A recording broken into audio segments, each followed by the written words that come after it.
করে থাকি, ভুল ত্রুটি নিজ গুণে ক্ষমা সুন্দর দৃষ্টিতে দেখবেন। প্রথমবারে পালা নিয়ে দুটি প্রশ্ন আমার কাছে করেছেন ভাই সাহেব।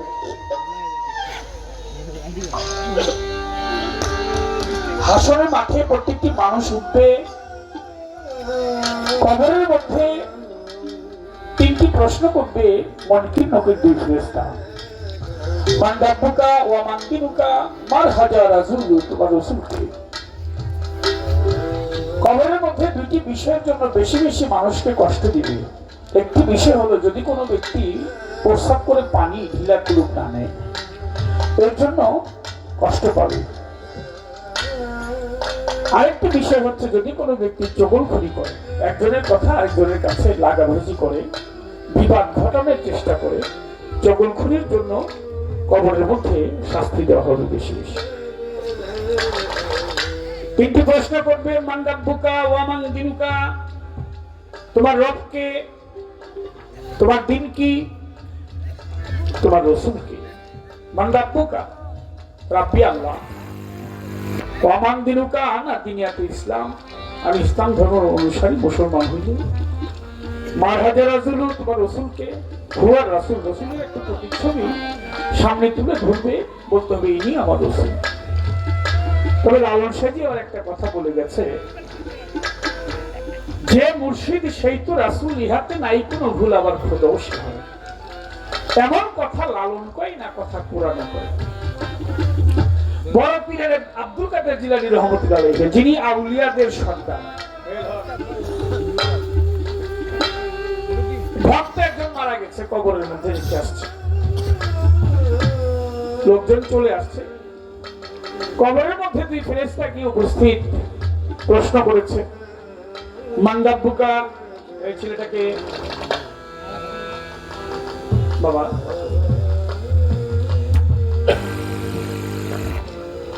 ভক্ত বললেন যে মান রাব্বুকা, তোমার রব কে? সে বললেন আমার রব আব্দুল কাদির।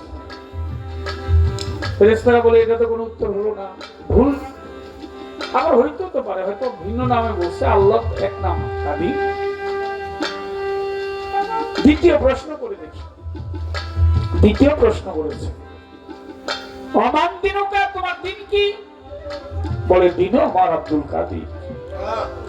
খেয়াল করে কথাটা শুনবেন, বিশেষ করে গুরুধর লোক যারা। ফেরেশতারা ভাবে দ্বিতীয় প্রশ্নের জবাব দিতে পারবো না, এবার 3 নাম্বার প্রশ্ন, যদি এটাও জবাব দিতে না পারে তার কপালে খারাপ হয়ে আছে। আগুনের গুর্জ নিয়েছে রেডি, তাকে আঘাত করবে। 3 নাম্বার প্রশ্ন, মার হাজা রাসূলু, তোমার রাসূল কে? বলে আমার রাসূল আব্দুল কাদির।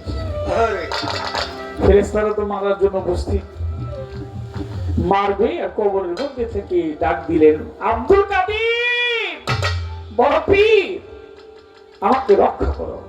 হযরত বড় পীর আব্দুল কাদের জিলানী রহমতুল্লাহ আলাইহি কথা শুনে সঙ্গে সঙ্গে কবরের মধ্যে গিয়ে উপস্থিত হয়েছেন। সুবহানাল্লাহ, এটা সুবহানাল্লাহ বলবেন না? সুবহানাল্লাহ। কে গেলেন কবরে? বড় পীর আব্দুল কাদের জিলানী। কি হয়েছে ভক্ত? ফেরেশতারা আবার কি করেছে, কি অবস্থা, ব্যাপারটা কি? ফেরেশতারা আবার বলে যে আপনি কে? ফেরেশতাদের একটা দাপট আছে না, আপনি কি? বড় পীর আব্দুল কাদের জিলানী বলে, আমি কে মাইনি? তোরা বল আগে, তোরা কারা?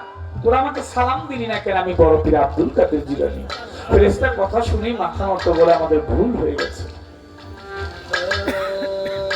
অনেক আলোচনা, অবশেষে আল্লাহর কাছে গেলেন, আল্লাহর কাছ থেকে আসলেন, বললেন, আল্লাহর কাছে যখন গেলেন যে আব্দুল কাদির নকিরকে আটকে রাখছে, বললেন যে সে যা বলে তাই শুনে তাড়াতাড়ি চলে আসো। চলে গেলেন, মুনকির ফেরেশতা দুইজনে একত্রিত হয়ে বললেন যে হুজুর আমাদেরকে ক্ষমা করেন। ফেরেশতারা বলতেছে তাকে, বড় পীর আব্দুল কাদের জিলানীকে, আমাদেরকে ক্ষমা করেন। বড় পীর আব্দুল কাদের জিলানী বললেন আমি ক্ষমা করতে পারি, আজ থেকে কাল কিয়ামতের আগ পর্যন্ত কবরের মধ্যে এই কবরস্থানে তোমরা দুই ফেরেশতা কোনোদিন প্রবেশ করতে পারবে না। সুবহানাল্লাহ। বড় পীরের জীবনী পড়লে পাওয়া যায় মুনকির নকির দুই ফেরেশতা কবরে প্রবেশ করা নিষেধ। ইরাক দেশের বাগদাদ শহরে এজাজ নামক কবরস্থান, সেই কবরস্থানে দুই ফেরেশতা প্রবেশ করতে পারবে না। আমার রাসূল একটু বড় পীরকে সেদিন এই ছেলেটা কথা বলতে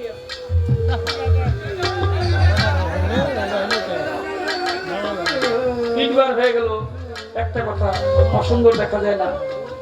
আমরা তো একটা অল্প সময়ের জন্য আসছি, চলে যাবো।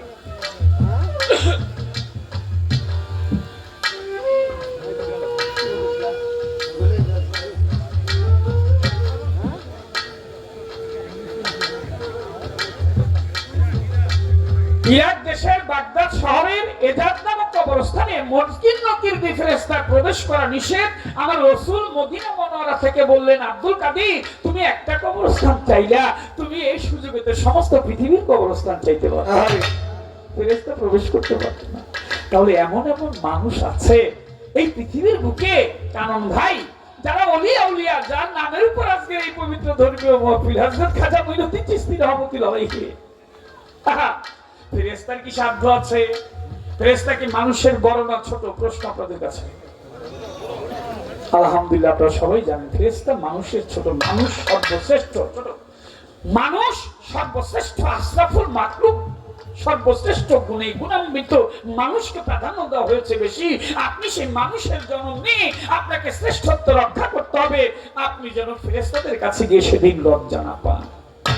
আপনি যদি শর্মিন্দা হয়ে যান, ফেরেশতা যদি আপনাকে প্রশ্ন করে মারতে আসে, তাহলে আপনি যে শ্রেষ্ঠ, এই শ্রেষ্ঠত্ব আপনার কোথায় থাকলো? এমন কিছু করব না যেন আমাকে ফেরেশতা কিছু বলতে পারে। ফেরেশতা যেন আমাকে দেখে বলে, আসছেন, ভালো ভালো চলে যাই। আর মরণকে তো ভয় করার কিছু, মরতে তো একদিন হবেই। যারা এসেছি তারা চলে গেছে না সবাই। গানটা কি এখন?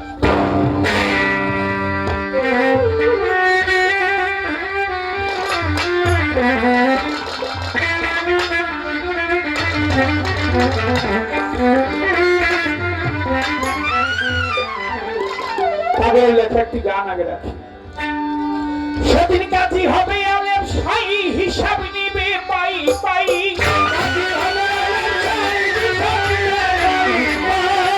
হবে আলেম শাই, হিসাব নিবে পাই পাই। আসবে সমন করবে গ্রেফতারি তোমায়, আসবে সমন করবে গ্রেফতারি। রোজ হাসরে কেমনি দিবি পারি, ওই হাসরের দিন কেমনি দিবি পারি। রোজ হাসরে কেমনি দিবি পারি।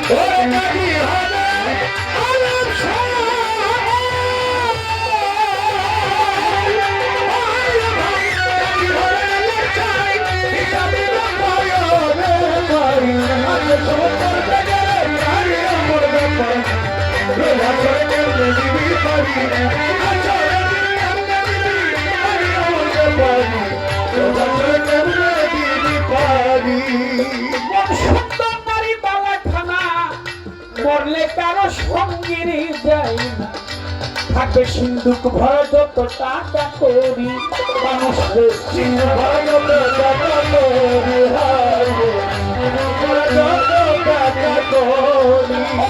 সকল দুদিনের পরে পাখি গেলে দেহ ছেড়ে, সকল দুদিনের পরে থাকবে না আর 2 দিন পরে।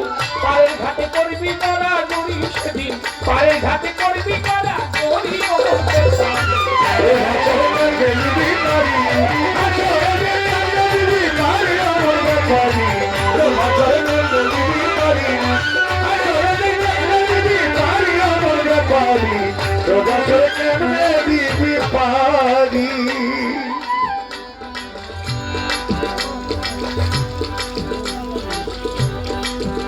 থাকলে কিছু চেনা জানা,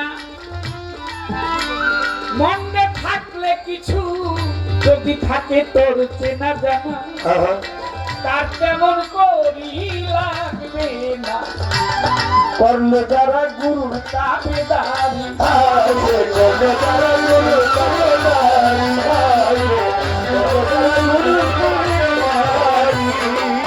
পরিচিত হইলে সমস্যা নাই, অপরিচিত হইলে সমস্যা।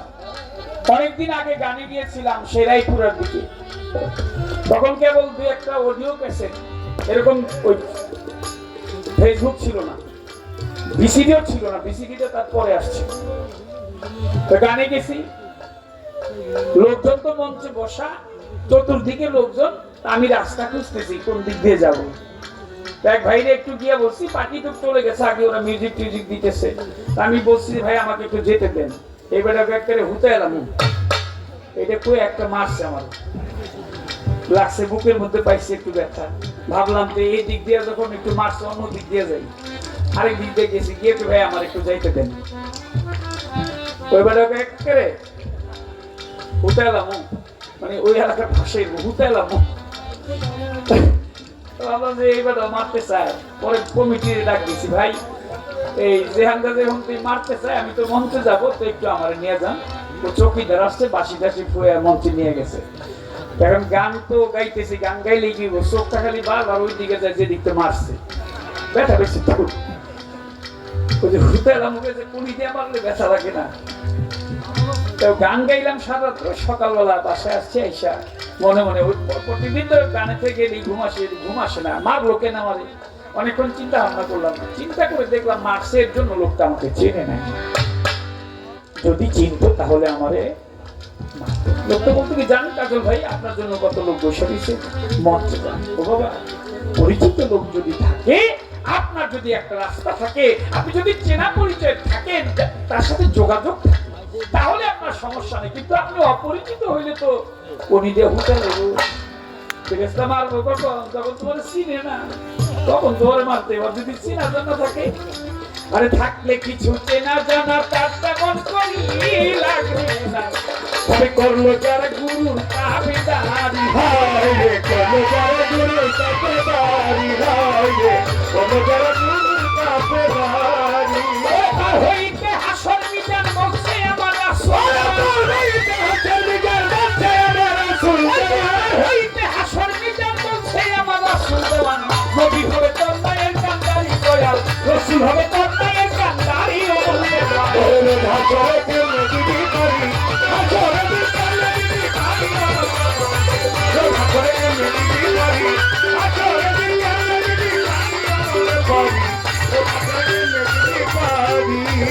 আপনার রাজ্যকে রঙ্গ রসে চললাম আমি আপনার দেশে, আমায় ডাকছে রসুলাই রে তাড়াতাড়ি, হায় রে ডাকছে রসুলাই রে তাড়াতাড়ি, হায় রে ডাকছে রসুলাই রে তাড়াতাড়ি। আমার রাজ্জাক বলে রঙ্গ রসে, ওরে কাজল চললাম আমি আপনার দেশে, ডাকছে রসুলাই রে তাড়াতাড়ি, হায় রে ডাকছে রসুলাই রে তাড়াতাড়ি, হায় রে ডাকছে রসুলাই রে তাড়াতাড়ি।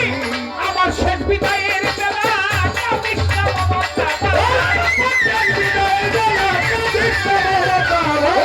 আমার শেষ বিদায়ের বেলা কৃষ্ণের মনটা গেলা, শেষ করিলাম রঙ্গিলা করি আমি, শেষ করিলাম রঙ্গিলা করি। ও হাসরে কেমনে দিবি পারি, ওরে হাসরে কেমনে দিবি পারি, ও হাসরে কেমনে দিবি পারি, ওরে হাসরে কেমনে দিবি পারি, আমরা পারি, ও হাসরে কেমনে দিবি পারি। তালে তালে গুনছে তারা, তালে তালে গুনছে তারা, তালে তালে গুনছে তারা, প্রেম চাহে তোমার কাছে। বাগানে বাগানে তুমি বসেছে খাজা বাবা, বাগানে বাগানে ভক্তরা বসেছে। তালে তালে গুনছে তারা, তালে তালে গুনছে তারা, বাগানে বাগানে বুলবুলি বসে খাজা বাবা, বাগানে বাগানে বুলবুলি বসেছে। আমার করে আছেন যারা হিন্দু মুসলমান, যেইভাবে বসে শুনছেন পিতার বাউল গান, আপনারা বসে বসে করলে একটু দোয়া, আপনাদের দোয়া পেলে হবে যে গান গাওয়া। হাসর আর কিয়ামতে চলবে আজকে পাল্লা, হিন্দুরা হরি বলবে মুসলমানে আল্লাহ। প্রথমবারে আমার কাছে জিজ্ঞাসা না করে, আমি ভুলি নাই কথা আমার মনে পড়ে। তিনি যেইভাবে জিজ্ঞেস করে কথা মন্দ না, সবার মাঝে তাহার কথা বর্ণনা। আমার কাছে জিজ্ঞেস করে শোনেন বন্ধুগণ, হাসরের মাসটা যাইবে আপনি নিরঞ্জন, বিচার করবে মানুষের নাম ধরে অহেতুর কাহার। সর্বপ্রথম আমল নামা বলে সমাচার, সর্বপ্রথম আমল নামা হাতেতে থাকিবে, আমল নামা দেখে তো জান্নাতে দিবে। তারপরে কোন মিজানের পাল্লায় উঠাবে মাদের সাই, মিজানের পাল্লা উঠাইয়া সবাই জানাই। তারপরে পুলসেরাতের সেইখানে নিয়া, পুলসেরাতের কুলে যদি বাইরে পারি দিয়া, ও পারে গেলে সবাই হবে জান্নাতবাসী, নিচে পড়িয়া গেলে ওই লোকটা দোষী। তিনি আমার কাছে জিজ্ঞাসা করে, আমার কাছে জিজ্ঞাসা করে, মিলেমিশে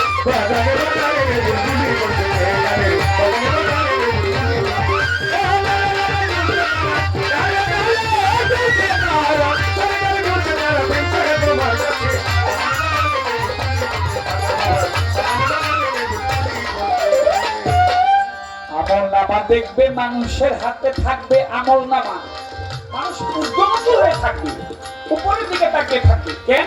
আমল নামা ধরতে যাবে। যদি ডাইন হাতে আমল নামা থাকে সেই ব্যক্তি নেকি বান্দা, আর যদি বাম হাতে আমল নামা থাকে সে বদি। আল্লাহ পাক নেকি দেখলেই তো জান্নাতে দিতে পারে। খুব কায়দা করে প্রশ্ন করছে ভাই, আমার প্যাসপোস করে করছে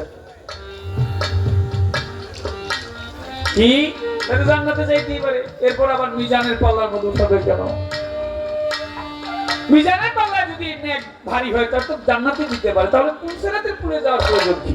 বাহ, আপনি যদি মামলা খান, মামলা খাইলে যারা খাইছেন তারা কইতে পারবেন। আপনি গেলেন ম্যাজিস্ট্রেট কোর্ট, যেটা আছে প্রাথমিক ভাবে প্রথম তো পুলিশ ধরে নিয়ে গেল, কেস হইল, ওয়ারেন্ট হইল, পুলিশ ধরে নিয়ে আপনাকে কোর্টে দাঁড় করাবে, এটাকে ম্যাজিস্ট্রেট কোর্ট।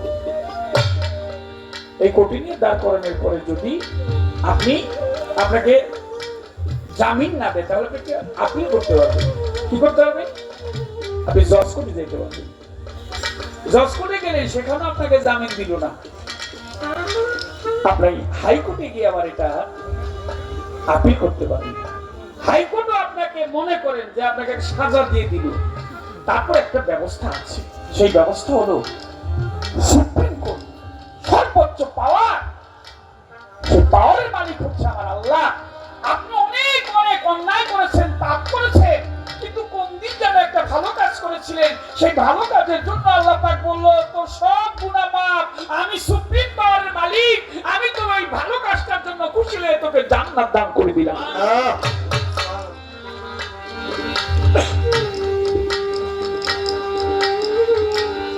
আমল নামা ধরে বিচার করবে, তারপরে যদি আমল নামা ডাইন হাতে হয় মিজানের পাল্লায় উঠাবে। যদি বলিতেছি বিষয় সমান সমান যদি হয়ে যায় কি করবে?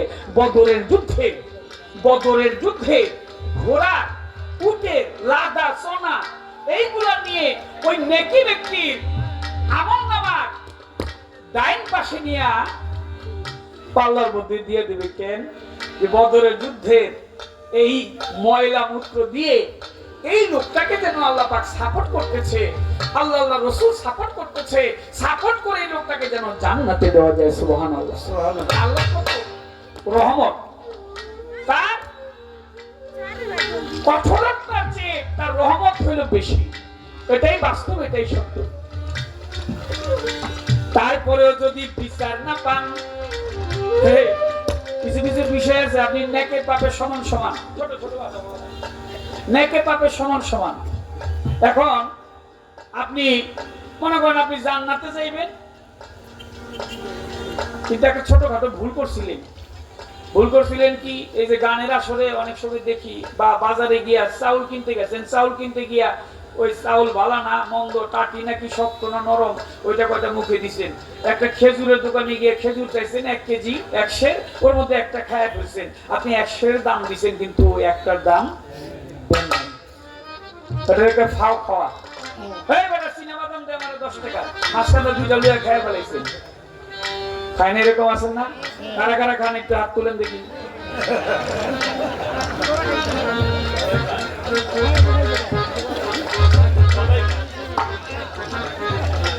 আচ্ছা, না খাই ভালো। এটা কিন্তু বিচার গানের শিক্ষণীয় বিষয়, এটা কোনো সংস্কৃতিতে নাই। ওই সারা পৃথিবীতে একটা সংস্কৃতি। প্রথম যে কথাটা বললাম, প্রস্তাব করে ঢিলা কুলুপ নিতে হবে, শিক্ষণীয় বিষয়। যদি নেন তাহলে গান শোনা যায় 14 ইলমের সন্তান। কথাটা যদি রাখেন যে আমি আজ থেকে আর ফাও খাবো না, না খাওয়া ভালো, আপনি খায়েন না, এটা বর্জন করেন। ওই বেটা বাদাওয়ালা গিয়া আপনারা ওই সময় চাউলালা, খেজুরালা, ডাইলালা গিয়া তুমি যে জান্নাতে যাও, আমার একটা নেক কম পড়ছে, আমার কাছ থেকে তুমি 5 টাকার বাদাম নিয়ে 2টা মাঝখান দিয়ে ফাও খাইছিলা, ফায়ের পয়সাটা দাও।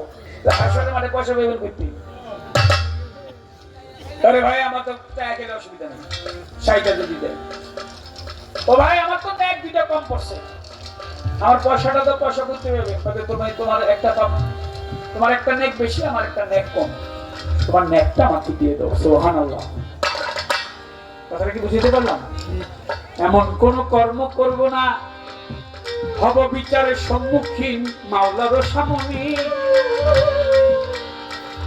তাহলে হেসে খেলে যেতে পারবো আমার মাওলার যেখানে।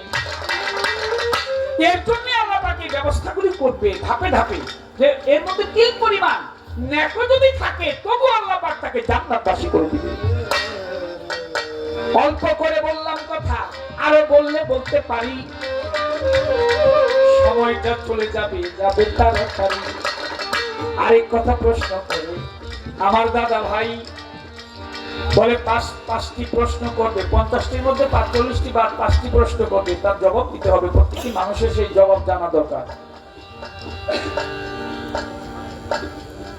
1 নাম্বার প্রশ্ন করবে, এই মানুষকে ডাকিয়া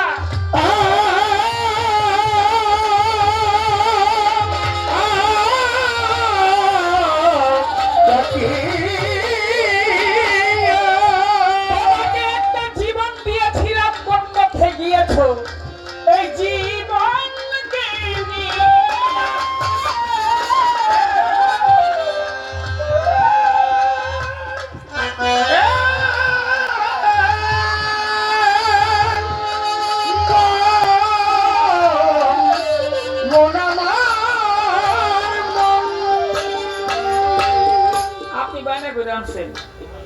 টাকা পয়সা বড় কথা না, আপনি যদি গান গাতে আমরা কার গান শুনবো? কমিটি জায়গায় এই কথা তো জীবন শুনি নেই, শুনছি যে বয়ার কি জায়গায়। রাজা মিয়া ভাই কইতেছে যে উনি আপদ হয়ে যাইব, আমি গেলে কিন্তু আর কোনদিন আমো না। আমি যাবো কইবে যে আমার কাজল মুখ জায়গায় একটা গান করে দিই, তাহলে কিন্তু আমো না। আমরা যতক্ষণ আছি আপনি তখন থাকবেন।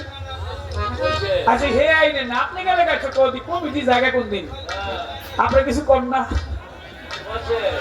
রাজা মিয়া ভাই যদি চলে যায় গান শোনাবো কারে? তার জন্যই আসলাম এই আসরে। ভাবেন তো প্রতীক জবান দিলে নাইবেন? আচ্ছা ঠিক আছে। বড় ভালো মানুষ, সরল মনের মানুষ, সালামও জানাই। আবার ফিরে আসবে আমার রাজা মিয়া ভাই। প্রশ্ন করে আমার কাছে, জীবন দিয়েছিলাম, এই জীবনটা কোন পথে পরিচালিত করেছে? ভালো পথে জীবন পেয়ে তুমি কি আল্লাহ রাসূলের পথে হেঁটেছ? তার বাক্য তাদের কথা মেনেছ নাকি মানো নাই? জীবনে যৌবন দিয়েছিলাম, যৌবনে কি করেছ? ওরে পাগল মন,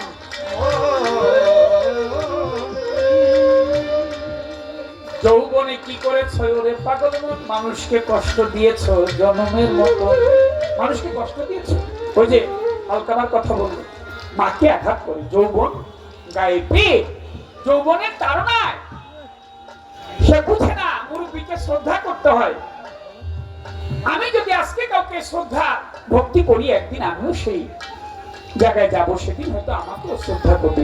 আমি কাউকে শ্রদ্ধা করলাম না, আমাকে তো কেউ সেই শ্রদ্ধা করবে না, আমাকে তো কেউ ভালোবাসবে না। জীবনে যৌবন দেয়, সেই যৌবনে ভালো ব্যবহার করতে হয়। এই কথাটি তো হাদিসে লেখা রয়েছে। দিয়েছিলাম অর্থ উপার্জন করার ক্ষমতা, টাকা পয়সা কামানোর ক্ষমতা দিয়েছিলাম। কোন পথে উপার্জন করেছে? ভালো পথে। আপনি রিক্সা চালান, ঠেলা গাড়ি চালান, সারাদিন কষ্ট করেছেন, কৃষিকাজ করেছেন, আলু তুলেছেন, রাত্রে বেলা আলু ভর্তা দিয়ে ডাল দিয়ে ভাত দিয়ে নাক ডাই কে দরজা খুলে ঘুমাইলেন, কোনো সমস্যা নেই। কামাই করছেন 500, ওর মধ্যে 500 খরচ হয়ে গেছে, চোরের ডর নাই। কিন্তু যার হাজার হাজার কোটি টাকা, তার তো অনেক ডর, কখন জানি চোরে নিয়ে যায়। আমার ঘরে এসে এর জন্য গরিব কিন্তু ধনীর চেয়ে 500 বছর আগে জান্নাতে যাবে, হাদিসে এসেছে। গরিব লোক ধনী লোকের চেয়ে 500 বছর আগে জান্নাতে প্রবেশ করবে, বলি সুবহানাল্লাহ। ধনীর চাইতে গরিব আগে জান্নাতে প্রবেশ করবে। সুযোগ করে দিয়েছে। অর্থ খরচ করেছো কোন পথে? বলো আমার ভাই এই প্রশ্ন করবে আল্লাহ সবার জানে। অর্থ উপার্জন করেছিলে ভালো পথে, মন্দ পথে? সুদ খেয়েছিলে? সুদ খাওয়া আল্লাহ পাক কোরআন শরীফে নিষেধ করেছে। কেউ আমার কথায় কষ্ট নিয়ে নেবে, কোরআন শরীফ না করলো যে সুদ খাওয়া যাবে না। অনেকে আবার সুদ খায়, এটা চক্রবর্তী সুদ পায় নাকি, মানে একটার উপর দিয়ে আরেকটা সুদের উপরে সুদ আল্লাহ পাক নিষেধ করেছে। আমার দায়িত্বটা বলা, এখন করবেন না করবেন এটা আপনার ব্যাপার, খাবেন না খাবেন আপনার ব্যাপার। খরচ করেছো কোন পথে? ভালো পথে, মা বাবার সেবার জন্য, পীর মুর্শিদের সেবার জন্য, খাজা বাবা ওলিয়া উলিয়া পীর মুর্শিদের এতিমদেরকে দান করার জন্য, নাকি এতিমকে ঠকাইছো? যদি ঠকায় থাকো আজকে না, দুদিন পরে তুমি ঠকবা। এই প্রশ্ন করবে আমার আল্লাহ পরে জানি। আরে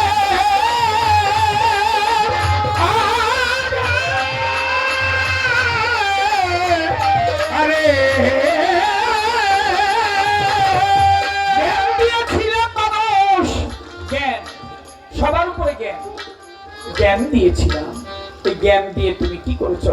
এক ব্যক্তি এই মাউথটা আবিষ্কার করেছে জ্ঞান দিয়ে।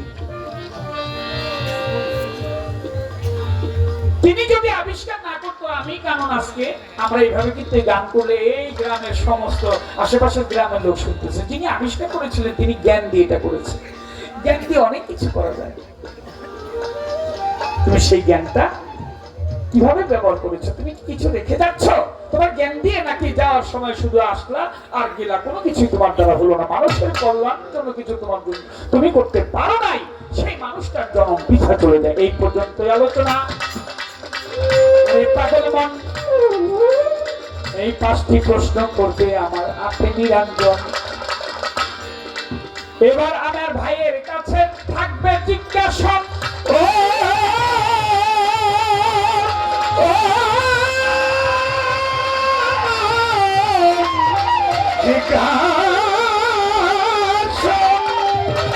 কিয়ামতের কথা তিনি করিবে বর্ণনা।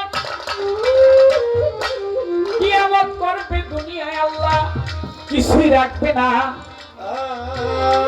রোজ কিয়ামত, দিন কিয়ামত, কিয়ামতে সগরা, কিয়ামতে কোবরা দিয়েছে বর্ণনা।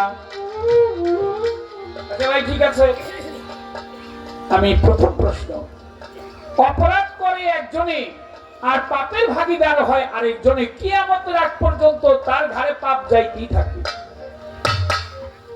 এ পাপ করে কার ভাগে পাপ যাবে? একজনে পাপ করতে করে, একজনে একজনকে, সে পাপটা আবার কি মহাপাপ। মানুষকে হত্যা করা, হত্যা করে একজনে, কিন্তু আরেকজনের উপর পাপটা অর্ধেক পাপ বর্তায় গিয়ে অপরাধ করছে একজন, কিয়ামতের আগ পর্যন্ত ওই লোকটার উপর পাপ যাইতেই থাকবে, যাইতেই থাকবে। কেন? কারণটা কি? একটি প্রশ্ন হয়ে গেল, আরো একটি চাই। বলেন বলেন বলেন কথায়। ওরে আমার নবী বলে, হযরত আলী বলতেছি তোমারে, সকল দিকে যায়, দক্ষিণ দিকে যায় না রে মাওলা আলী। দক্ষিণ দিকেই পরের দিন করিল গমন, দক্ষিণ দিকে গিয়ে কিছু দেখল নিদর্শন। দয়াল নবী মানা করে কেন যায়? আলী মরতু যায়। এই কথাটির জবাব দিবেন দাঁড়ায় আমায়। আমার এই পর্যন্ত প্রশ্ন হইল, ইহার বেশি নাই, সুন্দরভাবে জবাব দিবে আমার কানন ভাই। এই পর্যন্তই আলোচনা। ওরে পাগল একটি গান গাহিয়া আমার এই পর্যন্ত জিজ্ঞাসা করেন বর্ণনা, সভাপতি করেন বর্ণনা, জিজ্ঞাসী আপনার কাছে।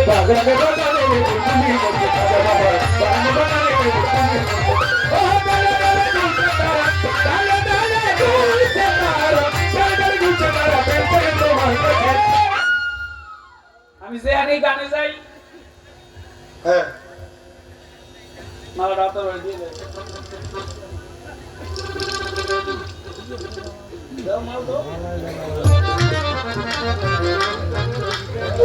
ভাইজান, আপনার ভাই, তার প্রতি, তার বন্ধুবর্গ সবাইকে সালাম। এরা কি বলতে চাইছিলাম শুনে লগে। আচ্ছা, ইদানিং দইয়া কয় দিন ধরে আমি যেখানে কানে যাই কয় আপনি কানুন আপনার কি হয় কেন আমার ছোট ভাই চাচার তো ছোট ভাই আমরা কয়টা আগে তো কানুন বাইরে কোনো সময় সানগ্লাস পরতে দেখি নাই এখন কাজল ভাই এই কানুন ভাই সানগ্লাস পরে কেন আমি তো এইটা তো আমি কইতে পারি না আমি যেটা পড়ি এটা ডাক্তার বলছে যে আপনি ওই আলোটা চোখে লাগাবেন না মানে আমি ডাক্তারের অনুমতি নিয়ে পড়তেছি ভাই ওখানে আমার মাসে জিগাই দিকে আমি আপনার এটা জিগাইতেছি আপনি ওই কষ্ট নিন না আপনি সানগ্লাস পরছেন কোন ডাক্তারে কইছে আপনার পড়া যায় হ্যাঁ লাইভ থেকে প্রশ্ন করছে মানে প্রশ্ন তো মানে প্রত্যেক দিনই করে তাও এটা কিন্তু অন্যান্য বছর পরে নেই এই এই এই আমি দেখলাম এই যে এই বছর ইদানিং কালে পড়তেছে এত পরে পরে আরো কিছু গায়ক বেরিয়েছে আরো পরে আচ্ছা আমার কাছে ডাক্তার চোখের একটু আপনি আলোটা হ্যালোজিনের আলোটা যেন না লাগে এইটা বুঝে আমার ডাক্তার আপনি করে কোন ডাক্তারে কইলো যে এইটা পড়তে হইব এটা একটা আলগা বাড়ি পারলাম দেখি আমার ভাই কি করে এই কর্মকাণ্ড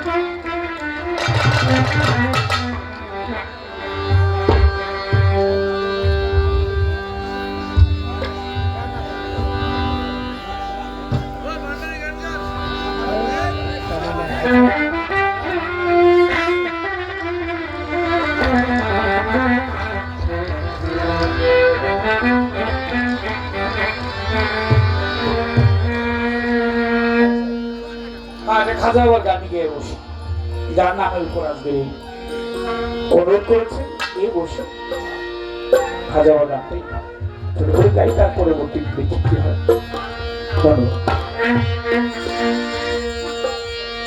খাজা বাবা মার হাবা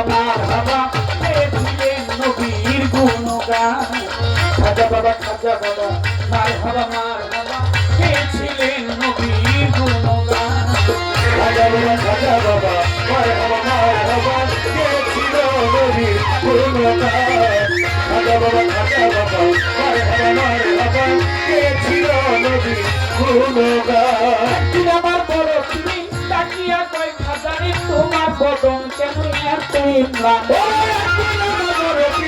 তাকিয়া কয় খাজারে তোমার বদন কেমন এত ইমরান একদিন আমার বড় পীরে একদিন আমার বড় পীরে তাকিয়া কয় খাজারে তোমার বদন কেমন এত ইমরান খাজায় কয় পীরে রে 3 দিনের অনাহারে খাজায় কয় পীরে রে 3 দিনের অনাহারে খাজা বাবা কয় পীরে রে 3 দিনের অনাহারে রুহের খোরা আমার সামাদান খাজা বাবা মার হাবা কে ছিলেন নবীর গুণগান খাজা বাবা মার হাবা কে ছিল নবীর গুণগান খাজা বাবা মার হাবা কে ছিল নবীর গুণগান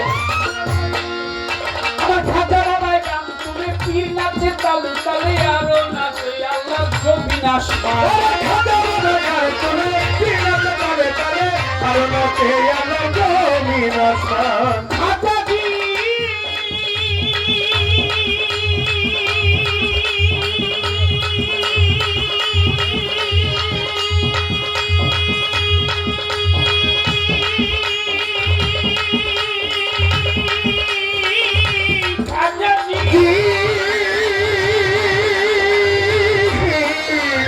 গরিব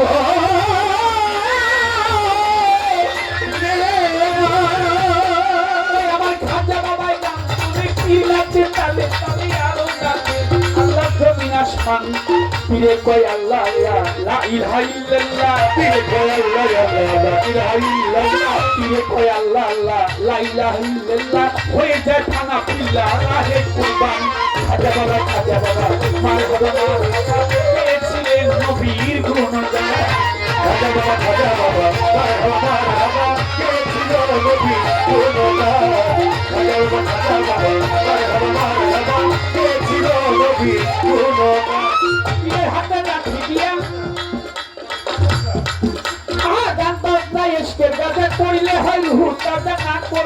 পয়সা পাচ্ছে না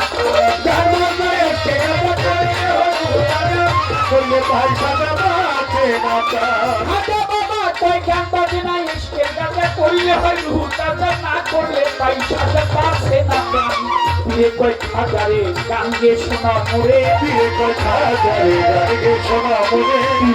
হাজারে গান গে শোনা মোরে আসে হৃদয় বড় পেরেশান খাজা বাবা মারহাবা কে ছিল নবীর গুণগান খাজা বাবা মারহাবা কে ছিল নবীর গুণগান খাজা বাবা মারহাবা কে ছিল নবীর গুণগান খাজা বাবা দয়াল খাজা বাবা গালে পিলাতে তালে তালে আলো রাতে আল্লাহ ছবি আসে জারিব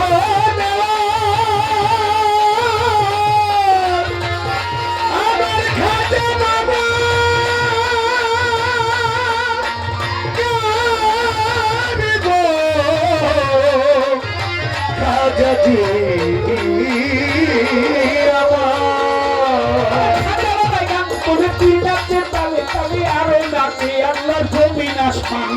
ফিরে কয় আল্লাহ আল্লাহ লা ইলাহা ইল্লাল্লাহ ফিরে কয় আল্লাহ লা ইলাহা ইল্লাল্লাহ ফিরে কয় আল্লাহ আল্লাহ লা ইলাহা ইল্লাল্লাহ হয়ে যায় খানা পিলা রাহে কুরবান খাজা বাবা মারহাবা কে ছিলেন নবীর গুণগান খাজা বাবা মারহাবা কে ছিল নবীর গুণগান খাজা বাবা মারহাবা কে ছিল নবীর গুণগান হাতে লাঠি দিয়া পৃথিবী লয় থামাইয়া আরেক হাতে ছাড়া দিয়ে ঠেকায় আসমানে জারিব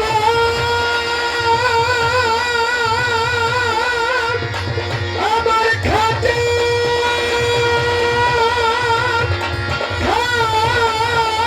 খাজাজি জারিব নেওয়ার খাজাজি হাতে লাঠি দিয়ে পৃথিবী লয় থামাইয়া এক হাতে ছাড়া দিয়ে ঠেকায় আসমানে আবুল কয় আসে তবে এই গানে মানিকগঞ্জের আবুলে কয় আসে খোলে এই গানে মাসুক মিলে মানিকগঞ্জের আবুল কয় আসে তবে এই গানে মাসুক মিলে আশেক মাসুক করে সুধা পান খাজা বাবা মারহাবা কে ছিলেন নবীর গুণগান কে ছিল নবীর গুণগান খাজা বাবা মারহাবা কে ছিলেন দয়াল নবীর গুণগান খাজা বাবা মারহাবা কে ছিলেন নবীর